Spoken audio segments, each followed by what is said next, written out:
But coming in at number 10, what came before the Big Bang? So the Big Bang was what started the universe billions of Earth years ago. But like, what came before that? We honestly don't really know, and our smartest minds theorize the answer is extremely simple. Stephen Hawking noted that the answer could literally be nothing. We have no observable evidence of what came before everything. I come from the Top 10 Nerd channel, and this question has been answered in different ways in comic books. In Marvel, they say that we are in a version of the cosmos, meaning there was a previous version that ended up getting destroyed and remade. But if that's the case, what's doing the destroying and the remaking? If nothing came before, then what the heck caused the Big Bang in the first place? If there was something before, what would that do to the way we think about the universe? And if something is responsible for it all, I don't know if our tiny little human brains could actually handle that. Number 9, gravity paradox. This question is a pretty simple one, but yet it's got a lot of scientists kind of completely stumped. Why can a refrigerator magnet defy an entire planet's gravitational pull? It's basically asking why gravity can be such a strong force in the universe but also be such a weak one in other instances. Some scientists believe that gravity may well be as strong as other forces like electromagnetism and the force that holds the nucleus together, but they think that gravity's influence is dissipated because it leaks into extra dimensions. That's just a theory though, because we actually have no idea. That one little question about refrigerator magnets has kind of brought the whole idea of gravity into question. If it is being dissipated into extra dimensions, that opens up way more questions than it actually answers. Obviously, I'm not smart enough to answer this question. I am, after all, just a YouTube host, not a scientist, but I would just think it's all subjective, right? Like, a planet is so huge that the things that are on the planet would have to follow different gravitational rules, right? And like a magnet is still being affected by the Earth's gravity, it's just so small in comparison that it can do its own thing? I'm literally talking out my butt right now. I honestly don't know what I'm talking about. We should just move on before I make myself sound more dumb than I already am. Number 8, how big is the universe? I don't know if you guys have seen that clip from Pete Holmes' stand-up routine, but he talks about how none of any of this makes any sense. The universe is constantly expanding and infinitely. Infinity is getting bigger, and like Pete says, that makes no freaking sense. If the universe is constantly expanding, and we know it's constantly expanding, then when posed with the question of how big the universe is, someone would be able to give you an answer, but we don't actually have a number for that because we literally don't know the shape of the universe, and we don't know the actual rate at which the universe is expanding. We just know that it is. To me, this question almost doesn't matter for most of us, because even if we were to try to go to the edge of the universe, no one here can live long enough to make that journey. It takes roughly 9 to 12 years to get to Pluto, and that's just the furthest planet, yes, I'm calling it a planet, in our solar system, which itself is just an extremely tiny speck in our Milky Way galaxy, which is also just a tiny speck in the vastness of the universe. It's all too big. This is what I'm basically saying here. Number 7, expansion. The last point does lead me nicely into this next point though, which is the fact that while we know the universe is constantly expanding, we can't actually put a pin on the rate at which it is actually expanding. For the past 6 years, the Hubble Space Telescope has been calculating the speed at which the universe is expanding, and recently came up with what is accepted as the most precise measurement to date, except that the rate stands in direct conflict with independent measurements of the early universe's expansion. That's unsettling for astrophysicists because it means we know even less about our universe and its ways than we thought we did. But if we do learn this one, would that be a good thing? Or would it just help us all feel more and more meaningless and tiny? Of course, these are scientific questions, so our emotions about these things aren't really important, but I'm just saying, I already feel small and insignificant.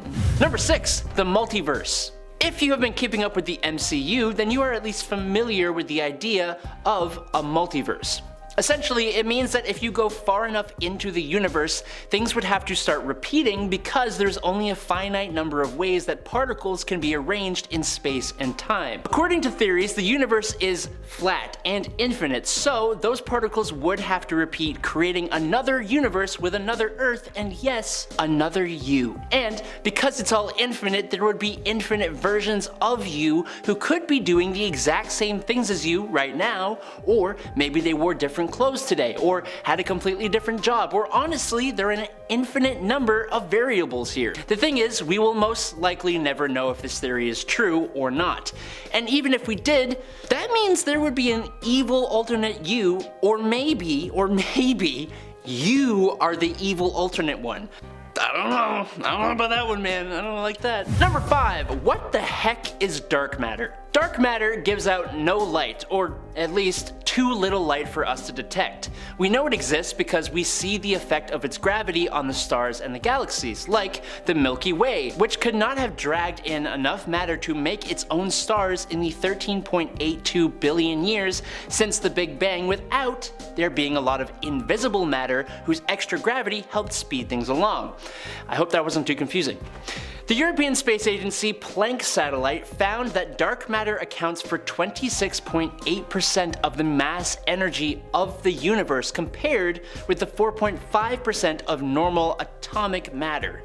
This basically means that dark matter outweighs the visible stars and galaxies that we can actually see by a factor of about 6. And yet, no Earth-based experiment has found any evidence of dark matter at all. And we have been looking for a long time. It's totally possible that our theory of matter, or more likely our theory of gravity, needs to be reworked and fiddled with. It's also possible that maybe the universe is filled with dark stars and dark planets and dark life. What does that even mean? I don't know. Do you know? Because I don't. Number 4, what is time and does it even exist? So, when we talk about time, we imagine it flowing, like a river, like a time stream. But for something to flow, by definition, it has to flow with respect to something else, like how a river flows with respect to a river bank. So, does time flow with respect to something else? Another kind of time? Maybe? I don't know. The idea seems kind of stupid and kind of just made up, but most likely the flow of time is an illusion that we created on our own with our brains to organize the information constantly flooding in through our senses. We also have a strong sense of a shared past, present, and future. However, the idea of a common present, meaning the time right now that everyone's in, doesn't actually exist in our understanding of relativity. Precisely how someone else's time is sliced up depends on how fast they are moving relative to you or the strength of the gravity they are experiencing. These effects are only really noticeable with things like the speed of light and supermassive gravity, which is why they are not super obvious to us in everyday life. But it basically means the idea that one person's interval of time is not the same as another person's, and that one person's interval of time is not the same as another's. If you watch Interstellar, there's a pretty basic explanation of this, as different members of the crew age differently as they split up to different places around a massive black hole and other planets whose gravities affect all the characters differently time-wise. It's just, my brain hurts actually a lot right now. Number 3, do we have everything wrong? Isaac Newton's theory of gravity was accurate enough to fly spacecraft to the moon, but it began breaking down when extremely high speeds and very strong gravitational fields became known to us. Then, Einstein's theory of general relativity came in and was a better alternative. It correctly describes the bending of starlight by gravity, the orbital decay of binary pulsars, and the warping of space-time around a black hole. Really cool stuff like that. General relativity is currently physicists' best theory of gravity, but it doesn't answer everything, obviously, which is why history will probably repeat itself and physicists might discover small effects that would hint at an even better theory of gravity. Einstein's theory has passed most of the things that might test it with flying colors, but physicists will keep putting their theories on the rack. One day it may even fail, not being completely wrong, but just one small part to a bigger puzzle that none of us will be alive to learn the answer to. Number 2, Earth, Martians. Oh boy, this one's a doozy. Okay, so look, we take it for granted that life on Earth actually began here. We just kind of assume that that's the way things worked. But that's not actually necessarily accurate. Apparently, scientists are actually finding evidence that life on Earth may have instead come from Mars, and was brought to this planet by like a meteorite at some point in Earth's incredibly long history. The trouble is that scientists themselves can't even agree on which area of science will provide the answer to this conundrum, and let alone whether science is even where we should look to answer it, which, like Pete said about the universe's expansion, that makes no frickin' sense. What do you mean? What do you mean we can't, what? Number 1. Aliens. Since the early 1960s, scientists have theorized that it's extremely likely that intelligent life exists outside of Earth, and I, for one, totally agree. The math kind of has to mean it's true. The universe is ever expanding, infinite, and contains countless other galaxies just like ours, with planets that would be in the similar position as ours is to their sun, and with the right conditions for life to actually thrive and grow, like the planet Kepler 186f, which you should look up if you haven't before, it's kinda cool. The trouble is that we have basically zero scientific evidence to prove that the life could potentially exist, or does in fact exist. In fact, we have no hard scientific evidence that any life exists outside of Earth. Although with that planet, we actually just can't see that far down onto like the surface of the planet to see what's going on. So it could be there, we just can't see it. Although we are finding some fun stuff on Mars that may say otherwise. The time may be drawing closer and closer to when science confirms that there is life elsewhere in our solar system or the galaxy, or at least somewhere in the universe. And I really hope I'm alive for that. The thing that gets me though is, if whatever is out there is advanced enough to see us too, and if it is advanced enough to see us, then is it advanced enough to make it here? And if that's the case, then we are not as advanced as that, and we should stand no chance in defending ourselves against something like that, assuming they would want to hurt us, which as humans we would just assume they would, and if they didn't, I think our stupid human brains wouldn't be able to handle the fear of not knowing, and we'd do something dumb like attack them, and then we'd be gone because we just can't stand up to that kind of thing, you know what I'm saying? Kicking off the list at number 10, WASP 96b. Okay, we have to talk about some James Webb goodness in this list, of course. NASA just released a handful of photos from its $10 billion project. This telescope launched last Christmas and the gifts have finally arrived. And I'm terrified. We are so small in the universe. What is going on? In the cluster of photos, we see a giant exoplanet called WASP 96. And no, it is not full of wasps. I mean, I hope not, who's to say? But it could hold secrets behind human existence. WASP 96 is a gas planet half the size of Jupiter, 1,150 years away from us. It orbits its star every 3 to 5 days, so I hope you love New Year's parties, because you're gonna have a lot of them. Thanks to our boy James Webb up there in space, we can now see that there's lots of water surrounding this planet. Clouds and haze, says NASA. That's good. I'm excited for more water to be found in the universe, but I'm also nervous because, you know, more water means more fish and, you know, also f***ed up aliens. Number 9, Kepler 1649c. Yeah, it's not all about James Webb today, okay? NASA's Kepler Space Telescope also discovered this one a while back, but while NASA was revisiting old observations in 2018 before, you know, retiring said telescope, they noticed previous computer algorithms misidentified it, and upon second glance, it's indeed an exoplanet. Yep, 300 light years away from Earth, it's a tad larger than our planet, and it receives a good amount of starlight. It receives about 75% of what our own sun gives off. Thing is, Kepler 1649c orbits a red dwarf, meaning solar flare-ups could prevent further life from evolving, which could be a good thing, could be a bad thing, I don't know. No aliens, please, thanks. Number 8, Ross 128b. I love the names for all these exoplanets. It's just like Jake 21a. You're like, okay, potentially habitable. So much monster energy. Back in 2017, this exoplanet was discovered by Xavier Bonfils at the Institute of Planetology and Astrophysics of Grenoble. Now this one is 11 light years away from us, it's pretty close, and it only takes 10 days to complete a trip around its M-type star. The star is redder, cooler, and dimmer, so perhaps this planet could one day host life. Or maybe it one day already did. Who's to say? Either way.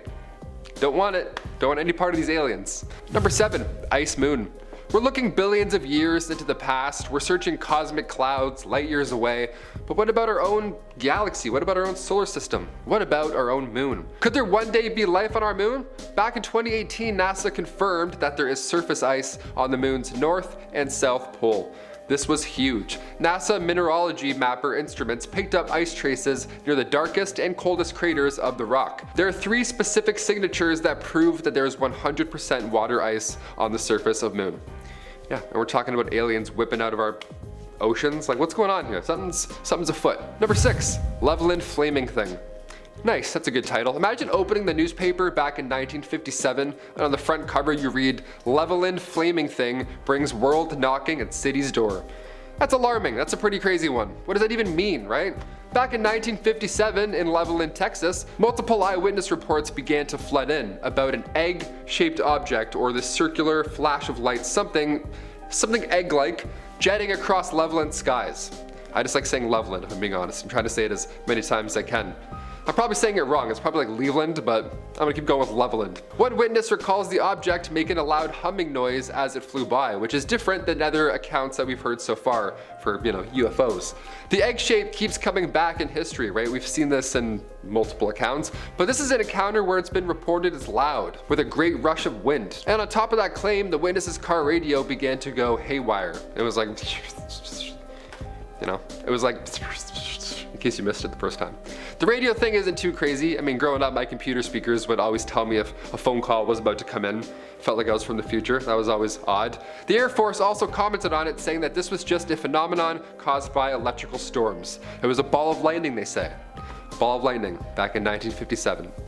Crazy, haven't seen many of those since. Number 5, 2017 UFO. I remember this one because I was really scared, not sure what was happening with the universe. Back in 2017, after the existence of the Advanced Aviation Threat Identification Program became more well known, a video was then released of an encounter between an FA-18 Super Hornet and some sort of unidentified flying object. A UFO, or a UAP, sorry, we don't say UFOs anymore, now it's a UAP. There weren't a ton of details released about what exactly happened during this encounter because there weren't any details to provide, but the Raytheon Advanced Targeting Forward Locking Infrared, or at FLIR if you're out of breath like me, they were able to capture an extremely fast moving white oval that was around 45 feet long. The oval had no wings and didn't appear to have any kind of exhaust either. They were tracking a UFO at the altitude of 25,000 feet just above the Atlantic Ocean. And then they were shocked because the craft rotated on its side and then just flew away. There was no explanation released with the footage because it truly is unbelievable and no one can figure it out yet. If you have any ideas, sound off below. All these mystery eggs floating in and out of our towns. Number 4, Europa life. One of Jupiter's moons, called Europa, has a red tinge around it, and in 2001, NASA scientists revealed that it's possible that alien microbes may be responsible for said red tinge. The surface of its moon is mostly icy, but it has been shown that it reflects infrared radiation in a bizarre way. This means that something is binding it together, but researchers haven't been able to come up with the correct combination of elements and compounds to make this data make any sense. Know what I mean? There's some bacteria on Earth that can thrive in extreme conditions, some fish that have never seen light ever, and they're glowy somehow. The surface temperature might be too cold for them to survive, but the warmer interior might be where they're all located. Some geological activity on the moon could then push them closer to the surface, where they then flash frozen in place. What a horrible way to go. Number 3, Venus cloud. Back in September 2020, astrobiologists everywhere were excited, but also skeptical at some new potential evidence that had been found in the upper clouds of Venus. You probably heard about this, right? Firstly, can we just take a second to really think about how cool of a job it is to be an astrobiologist? To just be like, yep, aliens, let's do it. And then they plan a mission and then take off. Anyways, phosphine is very rare, and usually it's poisonous gas here on Earth that is basically always met with the presence of living organisms, right? So we find this gas, it's bad, but always connects with life.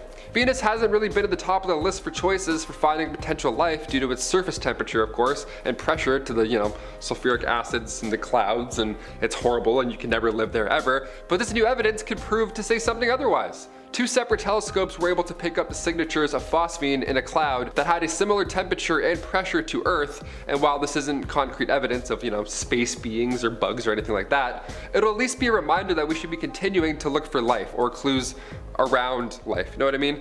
Even in the most unlikely places, like Venus clouds. Maybe it's space bugs also, who knows? That'd be gross. Space moths that live in clouds of phosphine. That would suck. Number 2. Astronaut sightings. We could sit on Earth all day and talk about the potential for said alien life, but who would know more than the people who have actually been to space, right? I mean, who am I? I'm just the guy who makes YouTube videos. Ask the people who have been out there, which are of course astronauts. Ask astronauts. That'd be a cool website, Ask Astronauts. It probably is a website, actually. Definitely on the list of the coolest and scariest jobs in the entire world. There haven't been a ton of people who have had the, privilege of experiencing space firsthand, but there are even less of them who have claimed to see something that could potentially prove alien existence. People who have claimed these sorts of things include Edgar Mitchell, Catherine Coleman, and Dr. Brian O'Leary. The very interesting part about many of these claims is that they will also include some sort of government cover-up as well with their claim.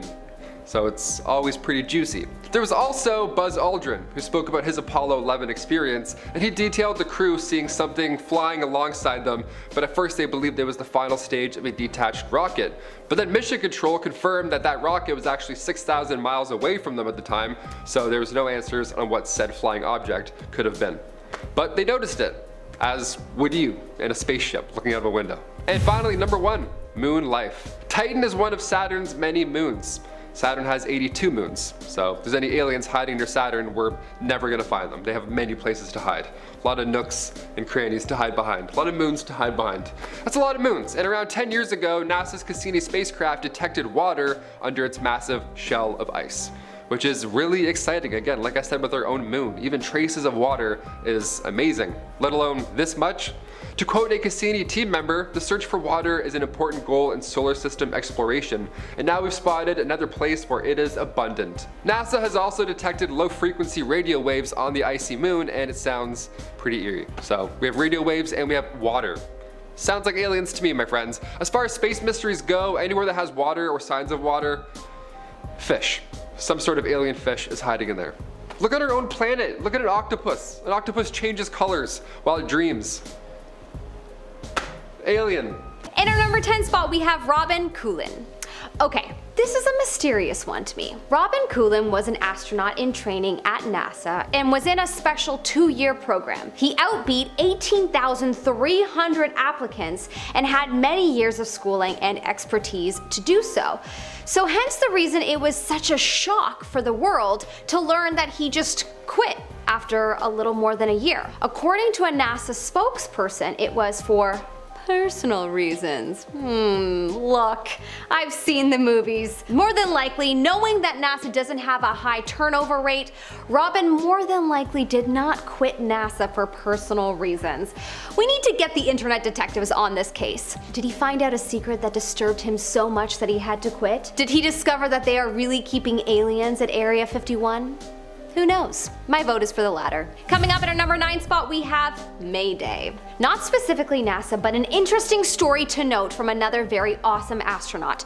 You may not know this, but South Korea had its very first astronaut go to space in 2008, and it was a very big deal for them. Astronaut Yi So-yin was South Korea's first and only astronaut to quit her job, but for, in my opinion, a very good reason. While on her journey home from space, she was going to find out that it would be far from smooth. She discovered that she was veering off course, which, as you can imagine, was completely scary, even though spaceships tend to be slightly off course most of the time. But in any case, they did land safely. Hooray, but they landed 260 miles off course near some shepherds in Kazakhstan. The people of the village thought that they were aliens. Even though she made history, she eventually ended up quitting and decided to go back to school in California. Imagine going out into space and then coming home and deciding to do something else. Damn, that's a life lived. In our number 8 spot, we have black holes.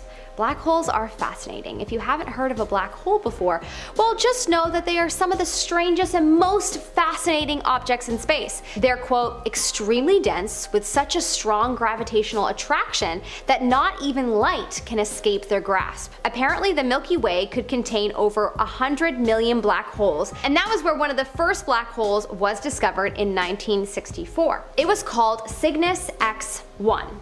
NASA and Space.com have reported that, quote, astronomers saw the first signs of the black hole when a sounding rocket detected celestial sources of X-rays. In 1971, astronomers determined that the X-rays were coming from a bright blue star orbiting a strange dark object. It was suggested that the detected X-rays were a result of stellar material being stripped away from the bright star and gobbled up by the dark object, an all-consuming black hole. Yeah, that's not terrifying. I would probs quit after learning about this. In our number 7 spot, we have aliens. There has been an increasing amount of aerial phenomena, as NASA puts it, otherwise known as UFOs, in the last while, and so NASA has actually announced the assemblage of a team of scientists that will be examining this phenomena. Hooray! NASA said the focus will be on identifying available data, which is the best way to gather future data, and how it can use this information to advance scientific understanding of the issue. The chief of NASA's science unit, Thomas Zurbuchen, has said, quote, "We're looking at the Earth in new ways, and we're also looking the other way, at the sky, in new ways. What we're really trying to do here is start an investigation without an outcome in mind." Well, at least they finally admit to aliens possibly existing, and all the conspiracy theorists of the world can say to the people that downplayed all of the evidence, "Told ya." In our number 6 spot we have space music. This is allegedly from the Apollo 10 mission to space. The astronauts were checking out various equipment to see what would work in space. Of course, the stakes were high because they were actually in space, and who knows if the equipment might blow up or whatnot. But apparently, when they put on headphones connected to a speaker they were testing, they heard a strange whistling sound. They were so amused and a little unsettled by this strange music that they later called it space music. In our number 5 spot we have the space fire. Apparently, astronaut Jerry Leininger, who was stationed on the Mir space station, was just having his dinner when suddenly he discovered an extra tank of oxygen-based chemicals catch fire. Leininger said, quote, "It was a hot fire burning out of control." Apparently the fire was blocking one of the Soyuz ships that the team would have had to board in order to evacuate, so had they not put the fire out, somebody would have been left behind. Yikes, well that's a little unsettling. Thankfully, they did. In our number 4 spot we have the floating animal corpses. The thought of this is literally horrific, as I am obsessed with animals and refuse to kill even an ant, but hearing this isn't that surprising, as apparently the first living things sent to space were a monkey and a dog. Those poor babies probably had no idea what was happening until they eventually starved to death, which is just sad.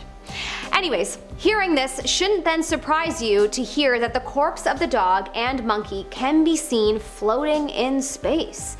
Imagine seeing that and then having to go on doing what you're doing.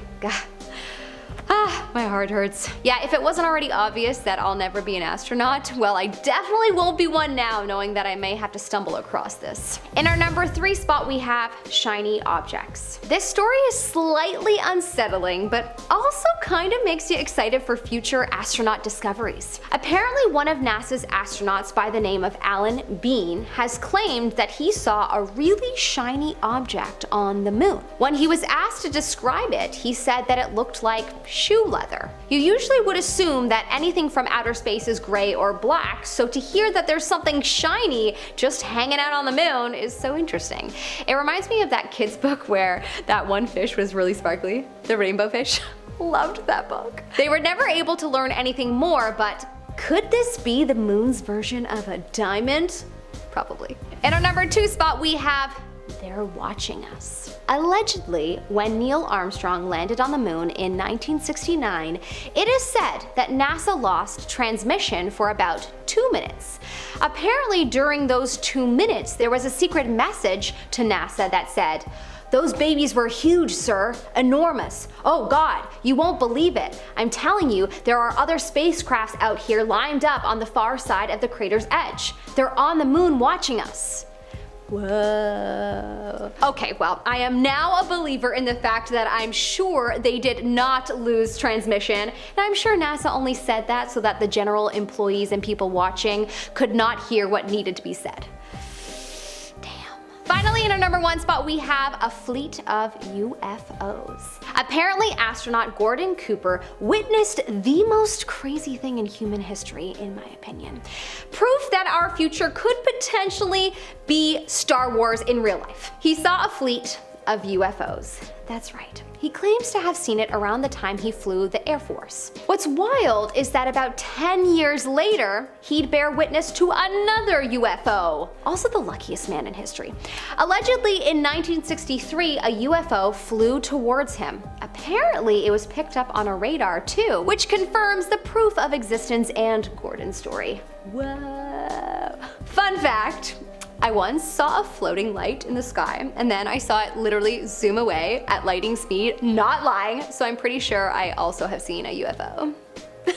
Right, kicking things off now at number 10, we've got a diamond planet. In 2012, astronomers announced that a planet they had known about for a while, called 55 Canry E, was made out of diamond. Well, at least a third of it was. Scientists were shocked because this was the first rocky planet that wasn't covered in granite and water. They actually think its surface is made up of graphite and diamonds as far as the eye could see. Its radius is almost twice that of Earth, so if scientists are right about this, that's a whole lot of bling bling. And if you want to get your hands on some, it's only about 40 light years away, and with our current technology, that would only take you about 860,000 years to get there. Roughly. I still think there are diamond obsessed people out there who would be totally down for that journey. Alright, moving on to number 9 now, we have tardigrades. In 1773, Johann Goes discovered a microscopic animal called tardigrades. Now these 1mm creatures are insanely tough. They've been dragged to the highest mountains, the deepest oceans, and every hot and cold climate you can think of, and they just don't die. They refuse to. Oh, and if you try and starve or dehydrate them, well, good luck. They can live for at least 30 years without food or water. Scientists were like, this. What even are these things? Let's take them into space. Surely they can't survive in space, right? So they dehydrated some of them and took them into space in 2007 and exposed them to the vacuum of space and its intense radiation that would kill a human like me or you in about a minute. They did this for about 10 days, and when they took them back to Earth and hydrated them again, they were pretty much fine. They were just okay. The majority of them just woke up and carried on like nothing had happened, and if this discovery wasn't so fascinating, it would be annoying. They're kind of annoyingly tough. Maybe it's both. Maybe they're fascinatingly annoying. Alright, next up at number 8, we have got the WOW signal. Wow. On August 15th, 1977, astronomer Jerry Emmon was monitoring a radio telescope at the SETI project, which stands for Search for Extraterrestrial Intelligence. So he was basically looking for aliens. After years of signals that didn't seem to be alien at all, everything changed on this day. Jerry noticed on the telescope printout that there was a huge spike of a signal that was unlike anything they had ever seen, and stronger than anything they'd ever recorded. It lasted for a full 72 seconds. Jerry was astounded and quickly circled it with a red pen and wrote "WOW" next to it. As news of the signal from space started to spread around the world, it became known as the WOW signal. Everybody went crazy and obviously started talking about aliens right away. They found where the signal came from in space, they located it, an area in the Sagittarius constellation, and they listened again and again and again and again, but nothing. They tried more than 50 times to pick up any signal at all. People around the world have actually been pointing their telescopes to this place in the stars ever since then, but it's just been total silence. Now some say it was aliens, some say it was a reflection of an Earth-based signal, but for many people, we'll never really know what the WOW signal really was. And you know what? That's still pretty cool. Alright, moving on to number 7 now, let's talk about space alcohol. Now in 1995, scientists discovered Sagittarius B2, a very distant and very massive cloud of alcohol. Yeah. Billions of litres of the stuff is just floating out there in an area about 1,000 times the size of our own solar system. It's insanely huge. They analysed all the data and found that the cloud contained ethyl formate. That's a substance that gives raspberries their flavour and rum its smell. So essentially this cloud would kind of taste of raspberry and smell like rum, apparently. But before you guys start picturing these huge floating galaxies of raspberry cocktails and Jamaican rum, most of it is not drinkable alcohol. It's made mainly of methanol. And that's the same thing you find in polish and windshield washer fluid. So you don't want to drink that. Scientists think it formed when ethyl alcohol got caught up result in the creation of a new star. It boiled and separated into this gas cloud, and they're excited because these complex organic molecules are rare to find in outer space and could be our best bet yet for finding life somewhere out there. But personally, I'm excited because, yeah, there's kind of a massive raspberry rum space cocktail waiting for me somewhere out there. Okay, at number 6 now, we have asteroid rings. Now if I told you to picture something in space with rings around it, you'd probably say Saturn. Uranus also has them, even Jupiter and Neptune have slightly visible ones. But in 2014, out beyond Saturn, scientists found an asteroid known as Chariklo with 2 thin rings around it. This totally shocked astronomers because up until that point, they had presumed that only huge things like those planets we mentioned could have rings around them, not tiny little asteroids. It's kind of like presuming that only massive fat guys can be sumo wrestlers and then finding a tiny baby that's wrestling with the best of them. Like, whoa, whoa, whoa, aren't you a tiny bit small for that? In fact, astronomers think that Chariklo got its rings from debris left over after a massive collision, and that they might have been formed with the help of a tiny moon. What's going on? Apparently asteroids now have rings around them, and they have their own moons apparently, and pretty soon they'll probably have drive-thrus and Facebook and Matthew McConaughey. Alright, moving on to number 5 now, we have a rogue planet. Now in 2012, scientists found CFBDSIR 2149. Yeah, I think that might be its nickname. It's about 100 light years away from our own solar system, and it does not orbit any other star. It's just drifting through deepest, darkest space all by itself. It's also massive. They think it's between 4 to 7 times the mass of Jupiter. I think it's kind of scary to picture being on a planet that is just floating through the absolute darkness of outer space. No daytime, just constant night. Although it wasn't the first rogue planet the scientists think they've found, it is the closest one to us that we know of. Because of this, they could narrow its age down to between 50 to 120 million years, and they think it has a temperature of about 400 degrees Celsius. Now it is one of the better known rogue planets, but scientists do think there could be billions of them out there just drifting in the darkness. Alright, coming in at number 4 now, we have planet HD 189733b. Again, I think that might be its nickname. It's about 63 light years away. It looks quite nice, doesn't it? It's got a very nice blue hue to it. Well, that's not a blue ocean you guys are seeing, it's a massive gas giant. It's very hot, only one side of it ever faces its star, and it rains liquid glass sideways at over 7,000 kilometers an hour. Huh? Oh yeah, it rains liquid glass at 7,000 kilometers an hour sideways. So the planet is just 4.6 million kilometers away from its own star, which is very close. In fact, the pull on the planet is so strong that it's tidally locked, which means it cannot turn at all. One side is always facing the star, the other is always darkness. Now this causes very hot winds of 1,000 degrees Celsius to whip from one side to the other, which causes silicate particles there to condense into small drops of glass that rain down, and they're then whipped sideways at over 7,000 kilometers an hour. It's very cool, but I don't think we should move there. I'm quite good here. Alright, at number 3 now, we've got the Great Red Spot. Now look at this image of Jupiter. It's very recognizable, and I'm sure you guys recognize this, the Great Red Spot. But a lot of people don't realize that it's actually a massive storm the size of 3 planet Earths that has been raging for at least a few hundred years. In fact, we aren't really sure how long it's been going at all. It was first observed scientifically in 1879, but there have been reports of it going way back to 1664. Everyone has been pretty amazed by this. Think of the size of our planet and every piece of land and ocean and person in it. The whole thing could fit 3 times into this single storm that has been going on for hundreds of years. It could even be longer, but we just couldn't see it. And for all this time we've been observing it, we still don't really know why it's still there. From what we know about storms here on Earth, they eventually do disappear, but the Great Red Spot seems to be feeding off other tiny storms and getting new energy delivered to it to just keep going and going. Oh, and also scientists are still trying to figure out why it's even red in the first place? Yeah, they don't really know. So next time you guys think that zit on your face is the biggest mystery spot in the universe, don't worry, the Great Red Spot is a lot stranger. Okay, next up at number 2, we have the Super Void. Now, we've talked a lot about strange things out there in space, but what about strange nothings? Well, in 2015, astronomers announced the discovery of a massive area of the universe, about 1.8 billion light years across,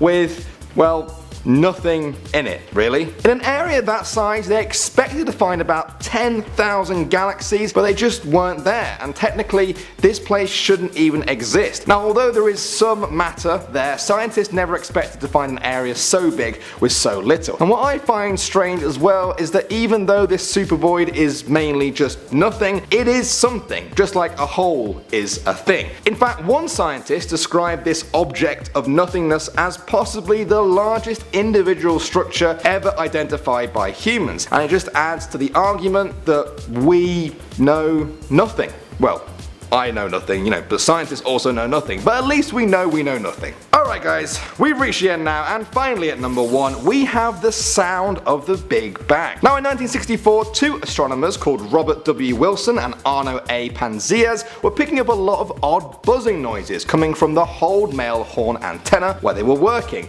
It seemed to come from all parts of the sky around them, all day and all night, non-stop. They tried to get rid of it by tuning their instruments and correcting it, and at one point they thought it was being caused by two pigeons that had nested in the actual antenna and were pooping everywhere. But after they had cleaned out the poop and tried everything, the noise was still there, all the time. Eventually, they realized that they were actually hearing cosmic microwave background radiation. That's the echo of the Big Bang. What they were essentially hearing was the leftover noise from the birth of the actual universe. Light from that event had been traveling across the universe for so long and so far that it had eventually become radio waves that were everywhere. Now, some of the static you see on your TV when you turn it on in between channels is that very same thing. Robert and Arno won a Nobel Prize for confirming the Big Bang theory, although some people think it could still have been pigeon poop. Maybe. Number 10. Two white lights. Okay, so this didn't happen in the States, but Canada. And all I'm saying is that Biden could get some info out of Mr. Trudeau if he really wanted to. On January 29th, 2023, Canadian air traffic controllers and pilots couldn't identify two white lights moving in a circular pattern reported over Canada's Northwest Territories. Good evening, just wondering, do you got two planes that are just to the east of your field doing circuits or maneuvers?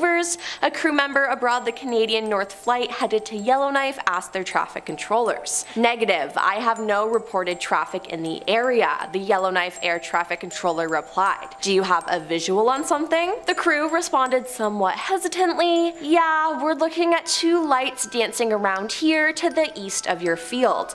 They're above us, about I don't know what. We're not seeing them on TCAS, traffic collision avoidance system, but we can see the lights moving around. Then there's a pause before the crew member radios back to say, we're not crazy. No, we believe you, the air traffic controller replies, and the sighting remains unexplained. I need answers, people. Why are there just two random lights in the sky? Number 9. Over New Mexico. On February 21st, 2021, a pilot flying over New Mexico at an altitude of 37,000 feet reported seeing a long cylindrical object that almost looked like a cruise missile type of thing moving really fast over the top of them, according to the published audio. American Airlines confirmed that the radio transmission came from Flight 2292. The FAA a few days later stated a pilot reported seeing an object over New Mexico shortly after noon local time on Sunday, February 21st, 2021. FAA air traffic controllers did not see any object in the area on their radar scopes. Seems like air traffic control can never see these objects objects, but the pilots can,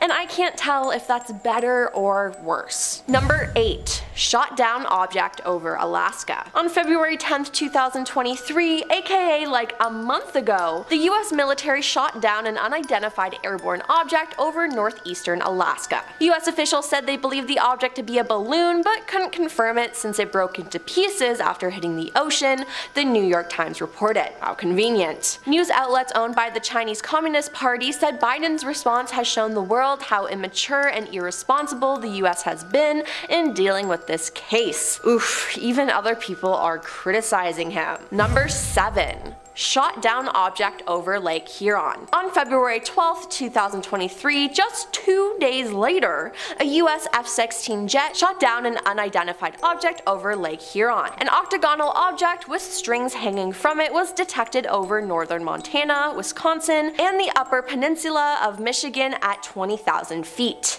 This was believed to be the same object tracked over Montana and monitored by the government the night before. Melissa Dalton, Assistant Defense Secretary of Homeland Defense, and General Glenn Venherk, head of U.S. North Command, say officials could not definitively assess what the objects were, so they acted out of an abundance of caution to protect U.S. security and interest. These most recent objects did not pose a military threat, but their path and proximity to sensitive DoD sites and the altitude that they were flying could be a hazard to civilian aviation and thus raise concerns, Melissa said. Operations are underway with multiple agencies, including the Coast Guard, to gather the object's remains and determine where it came from, they added. And when or if they figure out what it is, I wonder if they'll actually tell us.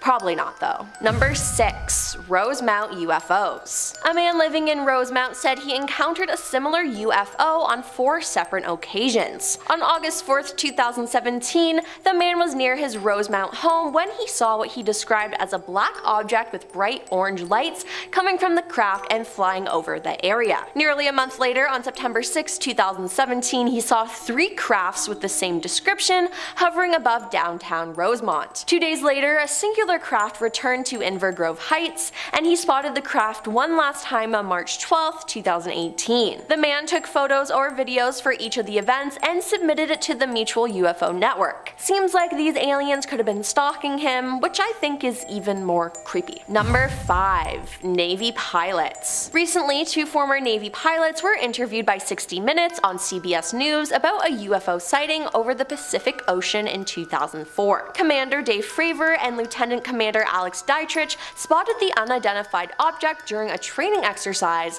but were unable to classify it. Dave described it as a little white tic-tac looking object, adding that it lacked conventional exhaust plumes and had no wings or visible markings. It also moved erratically, the pilot said. In an interview with NBC News, Dave described the 2004 encounter, calling the object the strangest, most obscure thing I've ever seen flying. As soon as we look down, we see the white water, and then we see this little white tic-tac. It's pointing north-south, and it's just going forward, back, left, right, he said, adding that it was bouncing around like a ping-pong ball. Dave said he approached the mysterious object to take a closer look, and it began mirroring his movements. Then, when the pilot decided to get within half a mile of the UFO, it suddenly vanished. I'm surprised the government even let them do this interview, but my question is, if he did get closer, what were they gonna do? Wave hi to the aliens? Number 4. Multiple objects in the sky. Ryan Graves, a former Navy pilot who testified that he witnessed unidentified aerial phenomenon, UAP, with his own eyes, and he called on President Joe Biden to investigate the mysterious objects spotted in American airspace. Ryan, a former fighter pilot, explained that after 2014, when upgrades were made to our radar system, our squadron made a startling discovery. There were unknown objects in our airspace. And these were not mere balloons like the Chinese spy balloon that dominated the country's attention in February. These were no mere balloons. They could hold their position, appearing motionless, despite Category 4 hurricane force winds of 120 knots. They did not have any visible means to lift or control surfaces. In other words, nothing that resembled normal aircraft with wings, flaps, or engines. These are not isolated incidents, Ryan said. We have a real UFO problem, and it's not not balloons. The point is that we don't have as clear as an understanding of what's above our heads as we thought we did. There are uncertainties up there that we have to deal with. If we don't do it, our adversaries are going to take advantage of that uncertainty, that weakness, to spy on us with various means, as we've seen. It's pretty clear. If there are things over our head that we're not sure what they are, we need to figure it out. If they're adversarial, it's a national security issue. We have mechanisms for that. If it's not a national security issue, and if it's not an adversarial platform, then it's a matter for scientific inquiry. Not gonna lie, this scares me a little. Number 3, leaked video. A leaked Navy video captured in July 2019 showed a sphere-shaped unidentified object flying over water near San Diego. The footage obtained by documentary filmmaker and shared with NBC News appeared to show the mysterious object flying for a few minutes before disappearing into the water. The video was captured by a Navy aircraft and recorded in the USS Alma's Combat Information Center,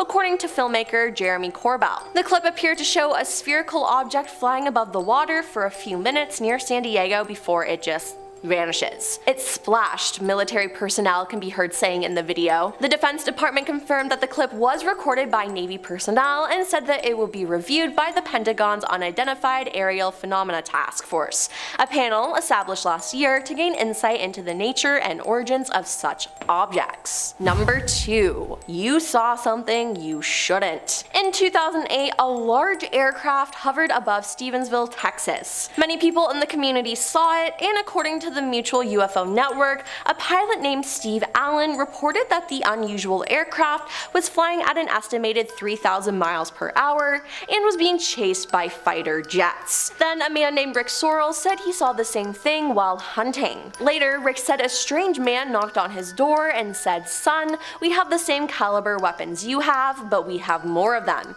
You need to shut your mouth about what you saw." Creepy. Was this the Men in Black, people from their government, or real aliens? Who knows, but if that happened to me, I think I'd move out of state. And coming in at number 1 is the Pentagon. The Pentagon's new Office for Investigating Potential UFO Sightings received hundreds of news reports in 2022, and while it can explain more than half of these events, a sizable chunk remains a mystery. Within the new batch of sightings, the All-Domain Anomaly Resolution Office and the Office of Director of National Intelligence say they're focusing on some 171 cases, including some in which objects appear to have demonstrated unusual flight characteristics or performance capabilities and require further analysis. Since it was formed last summer, the All-Domain Anomaly Resolution Office has received 366 reports of unidentified aerial phenomena, or UAP. That total reflects 247 new UAP reports and another 119 that occurred between March 2021 but hadn't been included in an earlier report.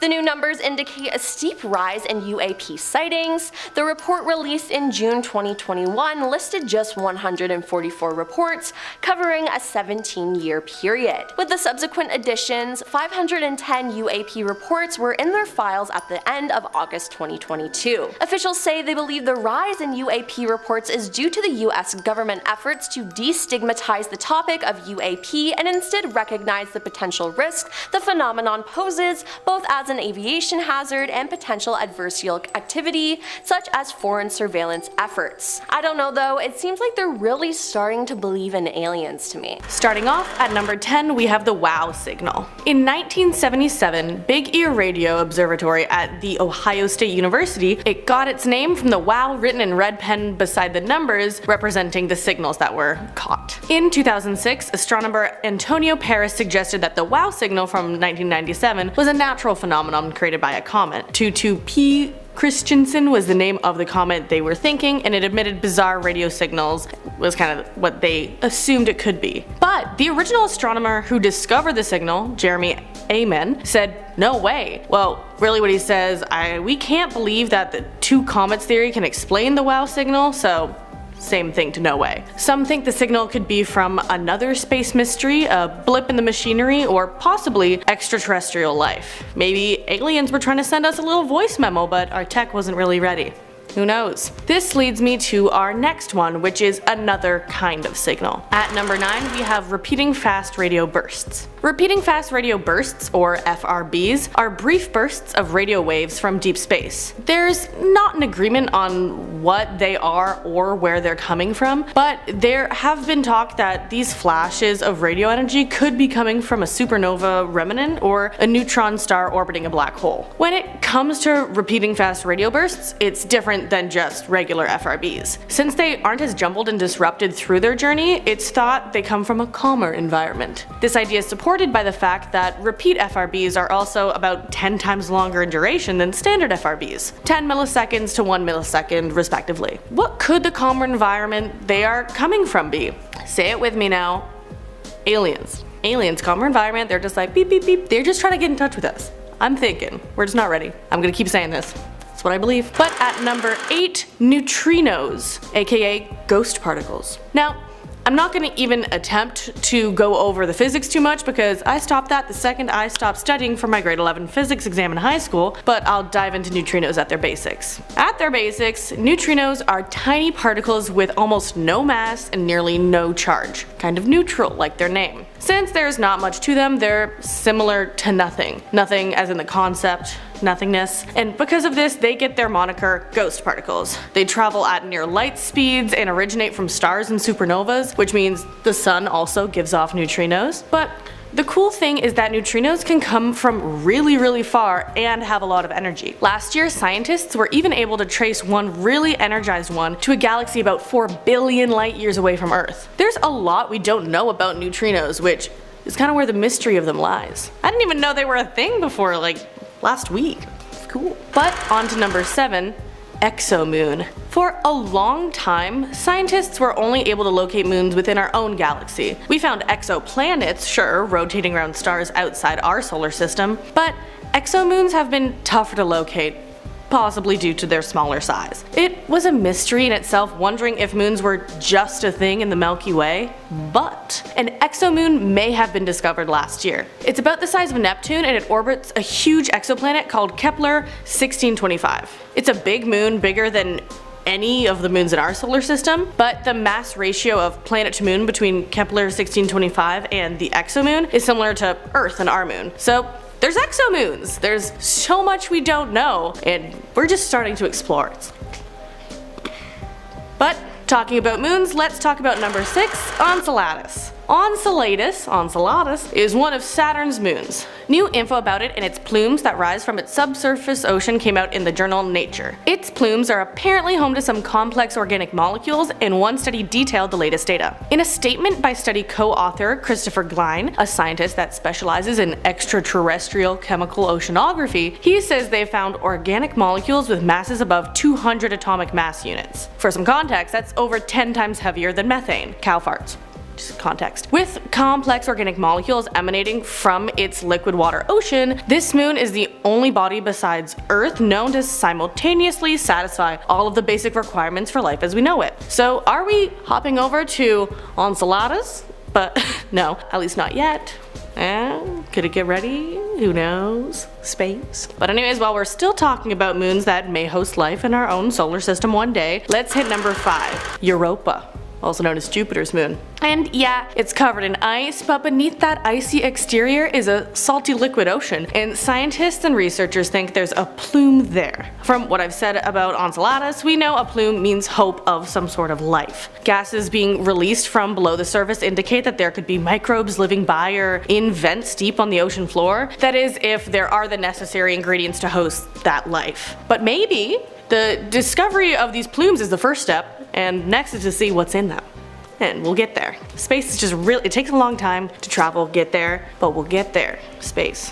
Elon Musk is trying. But enough about that, let's move on to number 4, a pinwheel star system named APEP.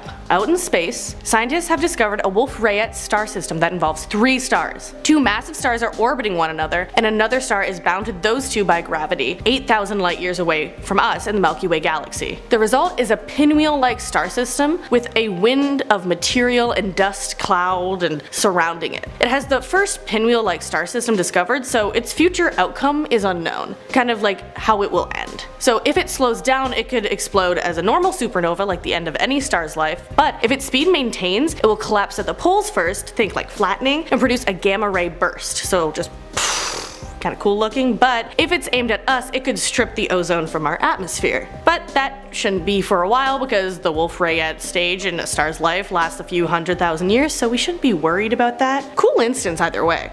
But let's go on to number 3, Bose-Einstein condensate. So this is a mysterious state of matter, and well, it's the 5th state of matter. We know gases, liquids, solids, 3 states of matter, and even the really cool 4th state of matter, the plasma state. But you know what's even cooler? Bose-Einstein condensate. In 2018, on the International Space Station, scientists cooled a cloud of rubidium atoms to barely above absolute zero. This produced a Bose-Einstein condensate in space. They did this with lasers to take energy away from the atoms because when the atoms reach that low of a temperature, they clump and start to behave as a single atom, just like. And yes, while this state of matter was predicted on Earth by an Indian physicist named Satyendra Nath Bose, it became a reality in space on the ISS. But 5 states of matter, what's next? Parallel universes? Maybe. But let's look at another mystery at number 2, Oumuamua. Scientists discovered the first known interstellar object to pay our solar system a visit in 2017. Scientists were confused as to whether or not it behaved more like a comet or an asteroid when a reddish cigar-shaped object whizzed past us. It was named Oumuamua, and according to NASA, observations suggest this unusual object had been wandering through the Milky Way, unattached to any star system, for hundreds of millions of years before its chance to encounter with our star system. What makes Oumuamua really cool is its shape. Scientists determined the passing object's shape because of its brightness. Its brightness would vary by a factor of 10, as they hypothesized that it spun on its axis every 7 and a bit hours. Then they determined that its length was possibly 10 times as long as it is wide, but this is atypical since elongated objects we have seen so far have been more than 3 times longer than their width. Like, it's not common for something just to be like through space. You think it's like a rock. So that's gotten people thinking, what if it wasn't a cigar-shaped rock, and what if it was like some other kind of visitor? You know? Do you catch the drift? Like they said the brightness varied, it was a blinking light on a spaceship. I'm just saying it could be. I also didn't continue with sciences, so don't quote me. At number 1, an absolutely massive black hole. A wild discovery from researchers at Australian National University was them locating a quasar, aka a supermassive black hole.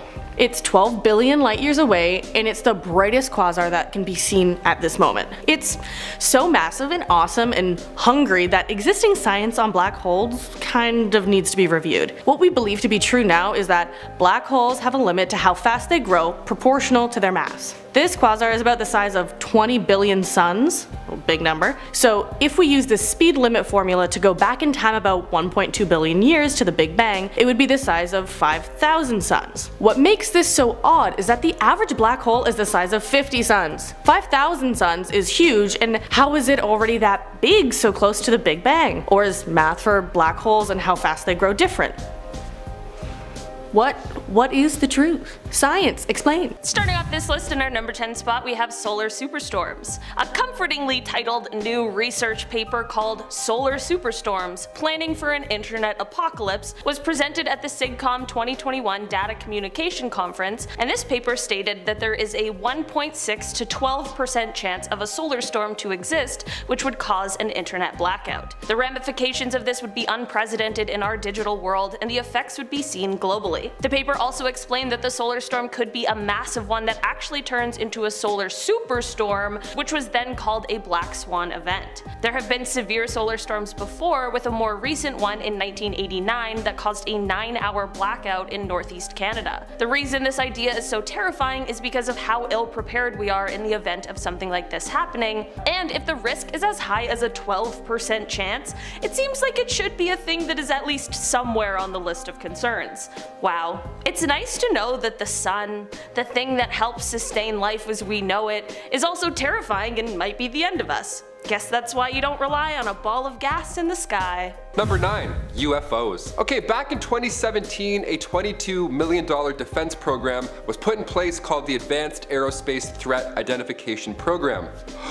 Inhale. Yeah, it's a long title. No cool name for it yet. It's just a lot of space shit. Its purpose was to study military encounters with UFOs. Yeah, seriously. Remember when UFOs were on the news all the time and nobody seemed to give What was that all about? Well, Navy pilots were coming out with their stories. Eventually, come 2019, senators felt they need to be briefed on these sightings. They were starting to look a little too good. After a vote by the Senate Intelligence Committee in June 2020, it was agreed that UAP reports are to get added to the Intelligence Authorization Act for 2021 for now. That's why more and more footage is coming out on the daily. These incidents were filmed ages ago, but now they're being released because they're allowed to. According to the Times, these 120 incidents that were studied, it turns out the US military is not responsible for any of them. If they happen to be advanced drones sent to spy on the military, it's kind of important to find out who sent them, no? Recently, a former Navy pilot, Ryan Graves, spoke out to 60 Minutes, and he explained that these UAPs would pop up during exercises every day for at least a couple of years.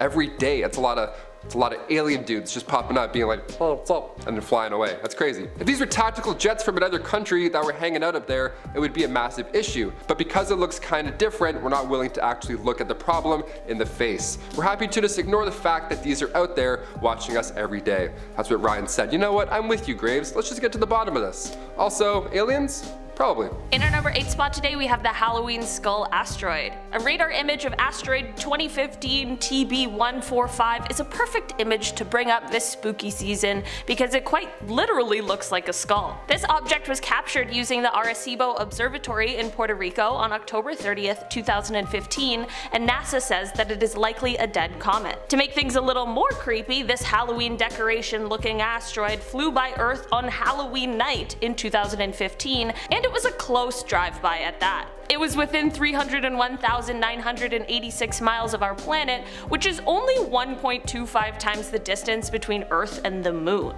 The asteroid flew by Earth again on November 11th, 2018, but luckily it was at a more safe and comfortable distance. It still looked creepy though. Number 7, Apophis. We thought the world was going to end in 2012. The Mayan calendar tipped us off, and they even made a movie about it. John Cusack got a paycheck because of the Mayan calendar. That's a fact. What a weird thing. Well, we might be seeing another disaster movie in 8 years. The asteroid Apophis is in the category of potentially hazardous asteroids, and on April 13th, 2029, it will barely miss the Earth in its passing, and around 2 billion people will be able to witness the possible end with their naked eye. How lovely. Let's all gather outside and watch how we almost bit the dust. Also, it's on a Friday the 13th, so that's pretty cool. Scientists were actually unsure about if this thing was gonna hit or not, and even to this day, Earth's gravitational pull may just influence this near miss. If an asteroid hit Earth, honestly, I'd just chill. I would just go out in a canoe and just lie down and just close my eyes. That'd be it. What a pleasant way to go, in a weird way. In our number 6 spot today, we have the mysterious gap. This discovery is less terrifying and more just absolutely fascinating, but I had to include it because it's a really new development and I wanted to tell you about it. So basically, a new analysis by scientists at MIT of ancient meteorites found something new and super interesting. In the early solar system, there was what is referred to as a protoplanetary disk of dust and gas that rotated around the sun, and eventually it all coalesced into the planets that we know and love today. So this new study and analysis suggests that a sort of mysterious gap existed within the disk somewhere around, I don't know, 4.567 billion years ago, and it was in an area near where the asteroid belt is today. The reason this gap is mysterious is because it isn't quite clear what the cause of this gap was. There are a few possibilities, including Jupiter during the time when it began to take its shape. Because of its extremely large gravitational pull, it could have pushed gas and dust towards the outskirts, which would have then left a gap in the developing disk. There are other possibilities, but regardless of whatever caused this gap, it is said to have likely served as a cosmic boundary that kept materials on either side from interacting with each other. Number 5. the Oort cloud. If you thought the iCloud was scary, well, buckle up, pal. Dating back to the origin of the solar system, that's always a fun rabbit hole to go down, the Oort cloud may have been formed when our star was created in a nebula. It's heavily theorized that our sun sucked in material from other stars that were forming at the same time as itself, and it's this massive solar cloud made of 2 trillion icy, massive objects. It just sits at the edge of the solar system, and rumor has it, this is where long period comets originally come from. Like Halley's Comet, it'll go and then it'll come back in like 40 years. That's where it goes. These objects in the cloud are referred to as trans-Neptunian objects. It's named after Jan Oort, who theorized it in 1950, but even before then, back in 1932, Ernst Öpik proposed the idea. Oort cloud, Öpik cloud, tomatoes, tomatoes, y'all are brilliant. Please tell us how our world's gonna end by discovering these. You're doing great. In our number 4 spot today, we have Bye Bye Milky Way. Okay, so this isn't necessarily to do with our solar system specifically, but it has implications for the Milky Way galaxy in which our solar system resides in, so today we're counting it. Some sort of unidentified thing that is larger than anything in our known universe is sucking portions of the Milky Way away. In 2009, researchers first found a cluster of galaxies moving at extremely fast speeds towards a small area of the sky. This area is located between the constellations of Centaurus and Vela, and whatever this whole thing is, it has been dubbed Dark Flow so that it can sit on the shelf with the other terrifying space mysteries like dark energy and dark matter. Number 3, Uranus tilt. Ha! I said Uranus! Awesome, get your chuckles out now, you clowns. We're talking about serious space matters. This isn't a joke. We're still trying to figure out to this day why Uranus rotates on its side, when every other planet have their axis pointing up. Uranus' tilt is 98 degrees, so there's long periods of time, I'm talking like 40 years, where the North Pole or the South Pole will just face the sun directly. Perfect planet to take up perineum sunning, I'd say. Other planets in our solar system have a prograde rotation, or they go counterclockwise depending on which way you're looking at it. But Venus has a retrograde rotation, so the theory here is that something big hit these planets. Early in their planet life, scientists believed that Uranus was hit by a massive rock, or a UFO, anything large enough to move a planet. You be the judge. You drop your ideas in the comments. We have no idea. I'm guessing Thanos. In our number 2 spot today, we have Bye Bye Moon. Today we're saying bye to parts of our galaxy and maybe even our moon? I mean, not really, but kind of. The moon is apparently slowly, sadly moving away from Earth. When I say slowly, I mean slowly, as it's at a rate of about half an inch a year, but still, when we're talking about our cosmic best buddy, half an inch seems like a lot. The moon isn't only the thing that lights up our night sky, the moon plays a vital role to our lives here on Earth due to its companionship and gravitational pull. The moon's gravity is what causes the tides of our ocean, so without our moon, who knows what would happen to our marine ecosystems. The moon is also responsible for the axial tilt of the Earth and how it stays in relatively the same place. Without the moon, we either wouldn't have any tilt at all, or we would be tilted all the way. This would mean that we either would have no seasons, or some of the most extreme seasons any of us have ever seen. While it doesn't appear the moon is going anywhere soon, sometimes we just have to keep an eye on her to make sure. And finally, number 1, Oumuamua. Unidentified aerial phenomena doesn't always have to be a flying saucer or an alien per se, although it's pretty fun to think about. But look at Oumuamua for example. Oumuamua was this mysterious object that flew into our solar system years ago. It was first discovered in October 2017, and it was the first ever interstellar asteroid detected by humans. Pretty big deal. Comets' technical names begin with the letter C, and asteroids the letter A, but with Oumuamua's discovery they have made an entirely new classification letter, I for interstellar. Oumuamua translates to a messenger from afar arriving first, and scientists are leaning towards this object being a UAP or some type of future alien technology. As crazy as it sounds, listen to this. Oumuamua was thin and long. They referenced it to a cigar, and it shot across the cosmos like a comet, only it didn't have a tail. So the first thought was, okay, maybe it's hydrogen blasting off of the object, and that's what's causing it to whip into our solar system at high speeds. But the tricky thing is, Oumuamua changed its mind on its destination. Apparently, the object, measuring at about 2,500 feet long by the way, came into our solar system, and instead of orbiting around the sun again, and then like everything else just dipping, Oumuamua just turned instantly and left the solar system, as if it hit something and then bounced off of it. The Spitzer Space Telescope didn't detect much heat coming from the object as well, and based on its size and the trajectory of the sun, the object has to be extremely shiny, and they're predicting it has a reflectance that's 10 times higher than previously studied solar system asteroids. Could this thing be an interstellar visitor? Well, more signs point to yes because of its odd rotation. It rotates every 8 hours, so if it was an interstellar comet, the tail propelling it at those insane speeds wouldn't let it spin like that. It would just go. So what do you guys think of Oumuamua? Alien ship or long lost part of the Oort cloud? Comment down below.